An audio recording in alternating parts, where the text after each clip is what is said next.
What is TRT? It's a tinnitus retraining therapy. It's a simple and complex procedure at the same time. It consists of counseling or teaching.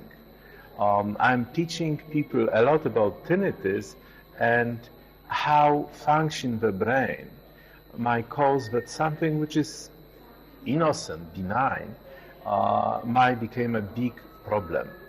So it's a lot of teaching, demystification of tinnitus, answering any question patient might have to decrease anxiety or fear or unhappiness which is linked to tinnitus. So it's the first part of TRT which is very important, and this teaching is strictly based on something which is known as the neurophysiological model of tinnitus, which is explaining why tinnitus is a problem, where tinnitus is coming from, and many other things. And TRT is just clinical, practical implementation of a model.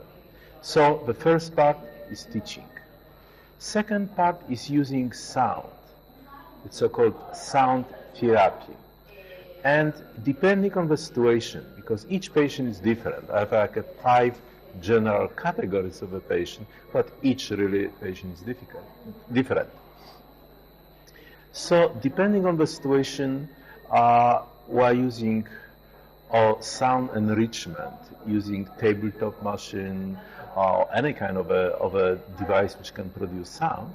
And this sound can be just used as it is, or in case of a hearing loss is further amplified by hearing aids. So hearing aids are used as a tool to provide better stimulation of auditory system, to restore normal stimulation in the wider frequency range, going actually to quite high frequency range.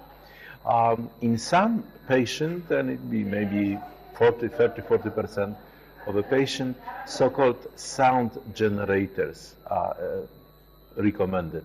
There are small devices, typically behind the ear, with a small tube or small wire coming inside of the ear, which are generating broadband noise, which sounds a little bit like a shower sound, like a shh type of a sound.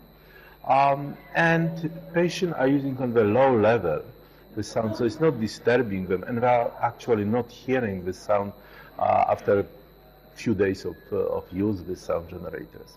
And this sound, the same as the external sound, is aimed at decreasing strength of tinnitus.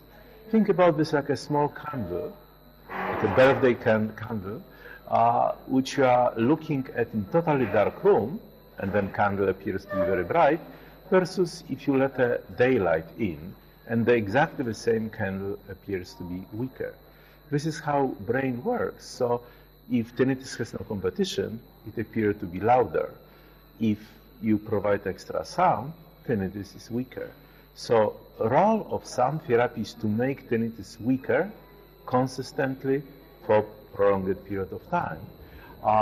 And remembering rule number 1 in sound therapy, never use the sound which will be creating annoyance or discomfort because of any reason. So a variety of sounds are used, variety of methods.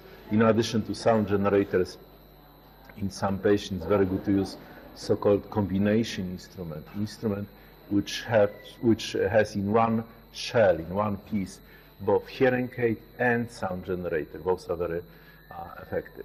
So TRT, teaching, counseling, and use of a sound according to specific protocol, because again, use of a sound is governed by neurophysiological model of tinnitus.